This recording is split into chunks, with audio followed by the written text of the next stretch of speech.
நமக்கு இது அவ்வளோ ஈஸியாக வராது. எதுன்னு யோசிக்கிங்களா? Hello hi, it's pricey.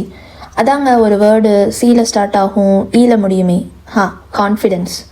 எப்போ தெரியுமா மோஸ்ட்லி இந்த கான்ஃபிடென்ஸ் இல்லாமல் போகும்? நமக்கு பிடிக்காத ஒரு விஷயத்தை அடுத்தவங்களுக்காக பண்ணும்போது. எக்ஸாம்பிளுக்கு ட்ரெஸ்ஸிங் எடுத்துக்கலாம்.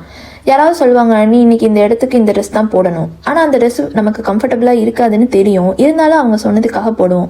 அப்புறம் என்னாகும்? ஃபுல் டைம் நம்ம மைண்டில் ஒரு தாட், இது நமக்கு நல்லா இருக்கா, கரெக்டாக இருக்கா, பீப்புள் என்ன நினைப்பாங்க?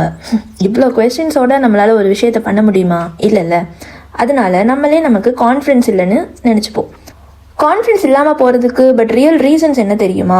ஒன்று, நமக்கு கம்ஃபர்டபுள் இல்லாத சுச்சுவேஷனில் இருக்கிறது. இன்னொன்று, நம்மளாக இருக்காத போது, இல்லைனா அடுத்தவங்களை சாட்டிஸ்ஃபை பண்ண ட்ரை பண்ணும்போது. ஒன்று சொல்லவா? கம்பல்ஷனுக்காக பண்ணால் கம்ஃபர்ட் இருக்காது, கம்ஃபர்ட் இல்லைன்னா கான்ஃபிடென்ஸும் வராது.